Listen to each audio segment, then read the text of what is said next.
2025, Hasbro is going to return to Tatooine. That doesn't mean Kenner has to sit on the sidelines. Stick around. That's coming up next.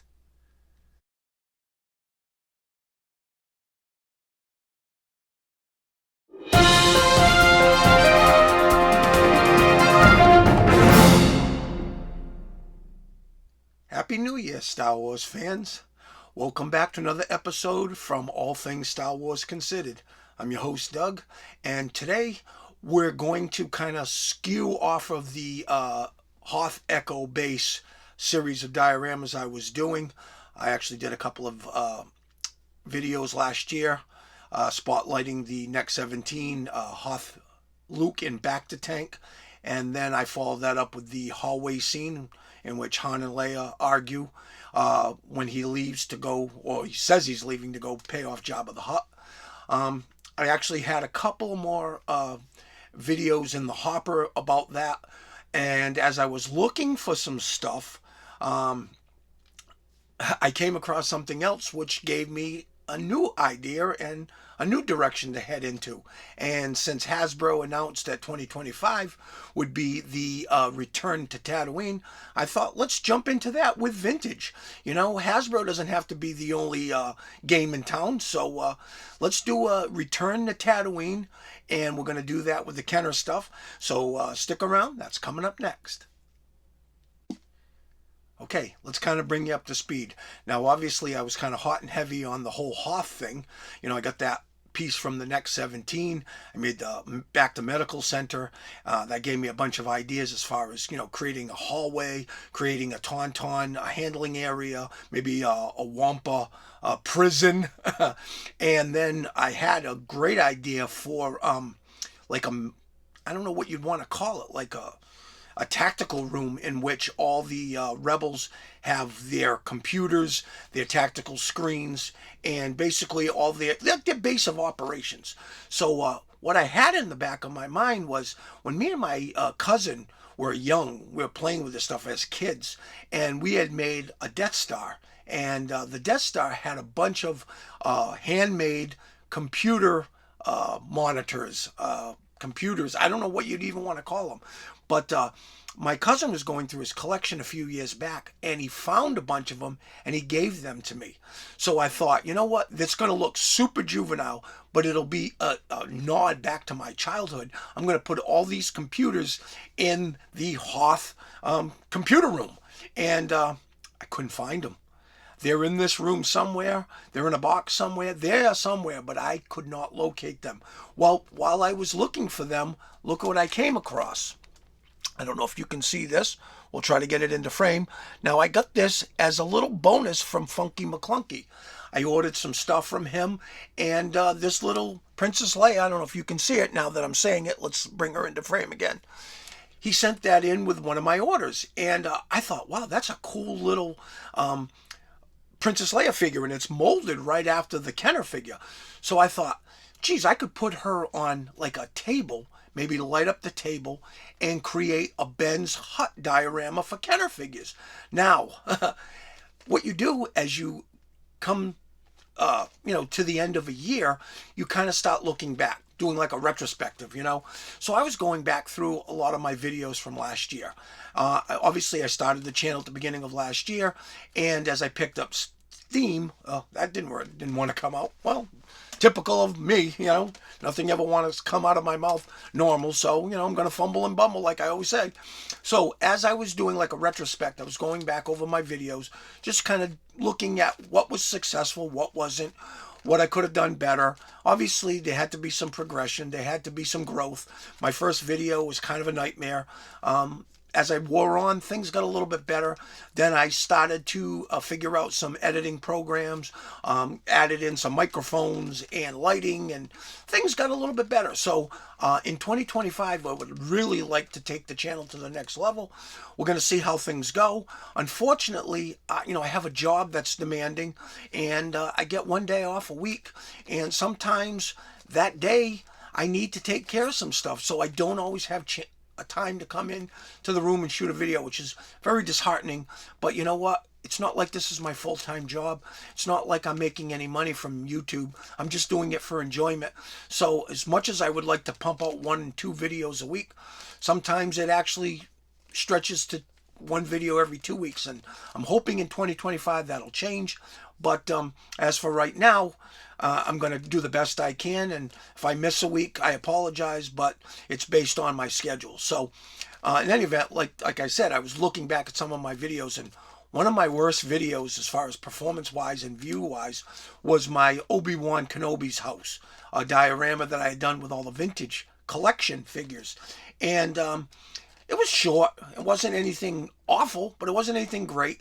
And I thought, you know what? If I had done that at the end of the year with the editing programs I had and, just the advancements I'd made, it probably would have done much better. So I thought, well, you know what? I could actually put this video out using all vintage figures. And I was like, you know what? I want to make it look a little bit more Kenner-esque. Now, that's a word of the year. I was looking at some of my overused expressions from 2024, and Kenner-esque was at the top of the list. But it kind of makes sense because you're making displays. You want some displays to look very modern. You want to use all the Hasbro figures. Great portraits and likenesses, great articulation, great accessories to go along with it, maybe a vehicle or a beast or a play set that they've made that complements that particular figure. Then you get the Kenner stuff, which was, just charting a new course when they first came out. Figures were at times very poor likenesses, obviously 5 points of articulation, so things didn't always go well. So what I like to do is I create the Kenner-esque ones. They have to look like they kind of fell within that 78 to 85 parameters, for lack of a better word. I use that expression quite a bit also, lack of a better word.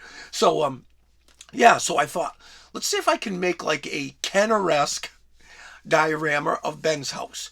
And then maybe I can bring in the modern version and, maybe I can get some more eyes on that because it's a really nice diorama.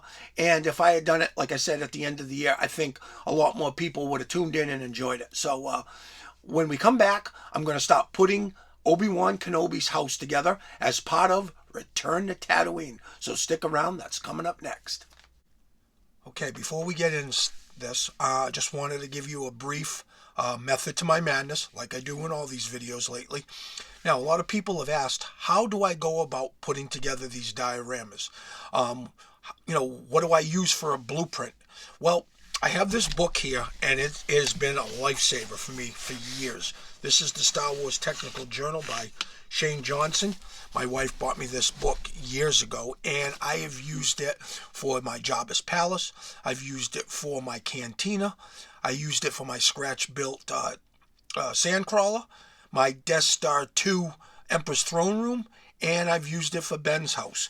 And now I'm going to use it again for Ben's house. Let's just kind of flip it open and kind of let you see. You have this floor plan of Ben's house right here.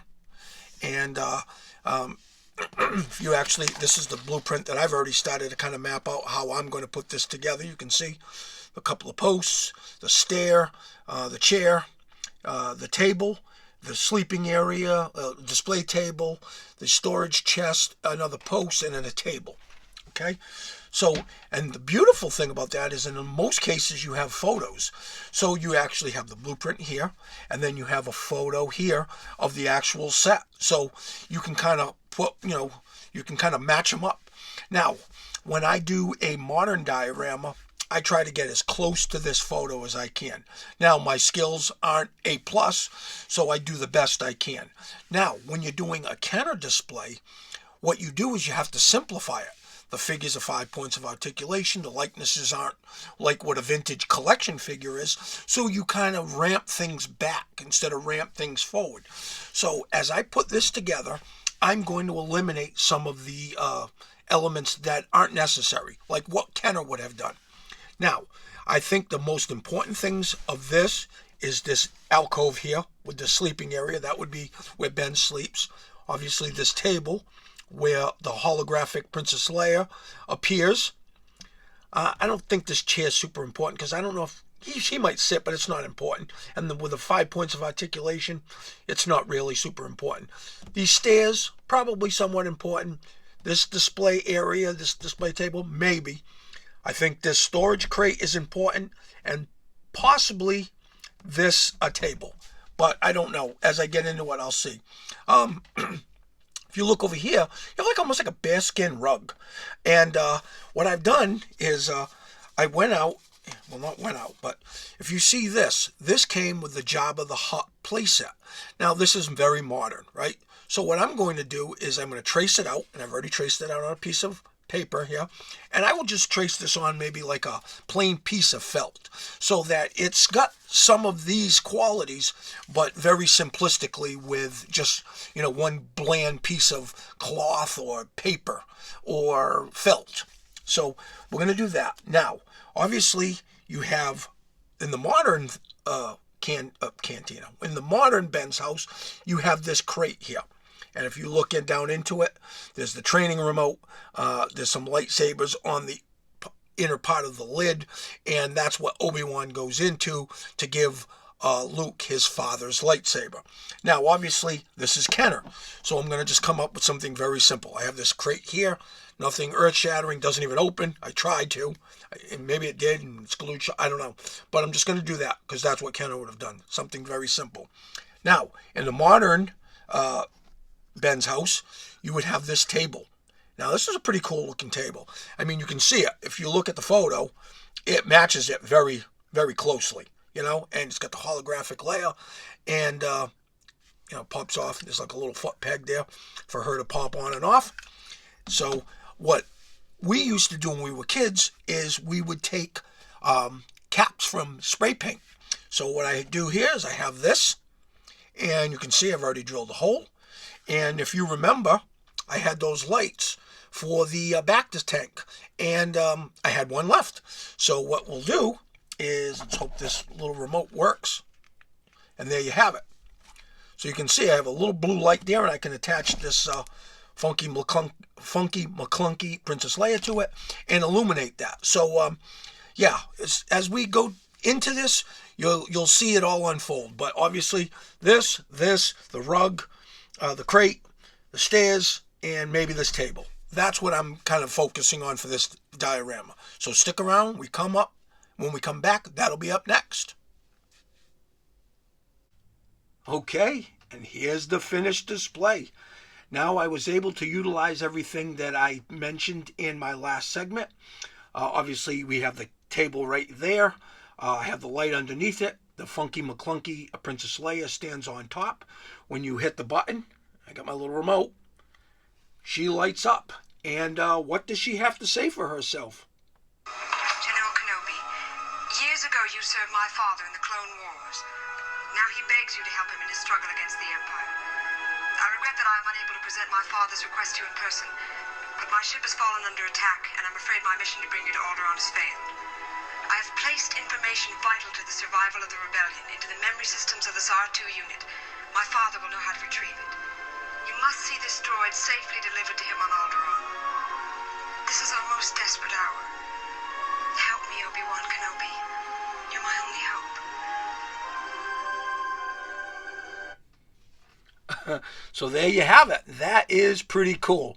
So we have the R2 projecting the holographic message. We have the little crate there that I mentioned. You can see I have Obi-Wan Kenobi's lightsaber sitting right on top of the crate. It's a little bit juvenile, but that's what we were striving for with this. I made the rug out of a piece of felt. We have a stove in the back, and we have a heater up here. And if you can see, the heater actually lights up. I got a little candle there, and I just pop that right on top there, and it lights up. So you have a light up heater. You have the stove in the back with the a pot simmering on it. Obi-Wan Kenobi's robe is over there hanging up in the corner. C-3PO, a removable limb C-3PO, is having his arm repaired by Luke. Luke's just been given the lightsaber, and he's learning the ways of the Force. And I think this diorama came out great. And it actually inspired me to shoot a couple of additional segments for this particular video. So stick around, those are coming up next. as I was preparing to shoot this segment, I was flipping through the pages of the Star Wars Technical Journal, and I came across this photo of the Krayt Dragon skeleton that is seen in the background as C-3PO makes his way across the Jundland Waste. It reminded me that on Halloween I picked up a snake skeleton at Target, and it resembles the Krayt Dragon very closely, and it's great for a diorama. Obviously, as Obi-Wan says, the Jundland Wastes are not to be traveled lightly, and as such, C-3PO runs into some problems when he travels across it. So let's see how that turns out. Check it out. Okay, and here you have it. Like I always say, simple but effective. You have the snake skeleton that I picked up from Target, a little Tatooine backdrop with the two suns setting, a tan blanket, a rock, C-3PO, and you got yourself a nice little simple diorama, but like again, effective. So if you want to create this, that snake skeleton will probably cost you about $15, and it looks great in the diorama. I love how this turned out. And here's another one. When we were kids, my cousin and I used to set this scene up all the time because we had a multitude of Jawas. Obviously it was my favorite figure. He had like 4 of them, so we always had a plethora of Jawas, and we would always set this scene up in the Land of the Jawas playset. We'd have Jawas strewn about, and we'd recreate the scene in which the Imperial stormtroopers took out these Jawas, and of course you can see Luke's got the gaffy stick, yeah, sure looks like the Sand People did this as gaffy sticks, banter tracks, and then of course Obi-Wan says, only Imperial stormtroopers are so precise, which I never could understand. We haven't seen a stormtrooper that could hit the side of a barn. How are they so precise that they could actually take out the tracks of the sand crawler? But in any event, that gets the wheels turning in Luke's head. These are the same Jawas as Solus R2 and 3PO. If they learned who they sold them to, that would lead them back home. No, wait, Luke, it's too dangerous. Uncle Owen, Aunt Beru! Uncle Owen, Aunt Beru! It's too late. Luke's aunt and uncle have been slaughtered by the Imperial stormtroopers. Now Luke must make the very difficult decision to leave Tatooine behind once and for all and journey with Obi-Wan Kenobi to Alderaan, join the rebellion, and try to defeat the Empire once and for all. Okay, and here you have it. This is the final scene in the Return to Tatooine Kenner Edition segment. So this was a favorite of ours growing up. So obviously we would take all our Jawas and put them in a pile. And then we'd take the last Jawa and we'd stick them in C-3PO's hands. And then we'd take some cotton balls and kind of stretch it out to create that smoke effect that you're seeing. And then C-3PO would come along and drop the last Jawa on the fire. And then, of course, Luke approaches Obi-Wan, and Obi-Wan, the mentor that he is, he's very consoling and, tries to comfort Luke. There's nothing you could have done had you been there. You would have been killed too, and the droids would now be in the hands of the Empire. And of course, Luke, now he comes to terms with everything and, states the obvious. I want to go with you to Alderaan. There's nothing for me here now. I want to learn the ways of the Force and become a Jedi like my father. So there you have it. This is the final scene in the Return to Tatooine Kenner Edition. So I hope you enjoyed it, and we will see you on the next one. Well, I hope you enjoyed Return to Tatooine Kenner Edition. So I hope you enjoyed that. Just a bunch of ideas that just kept popping up into my head as I was putting this whole thing together. And, it was a lot of fun, and I hope you enjoyed all the displays. Just a lot of fun, and obviously when we're talking about Kenner, it brings back a lot of childhood memories for a lot of you, a lot of my viewers. A lot of my viewers tune in, and there are a lot of vintage Kenner fans.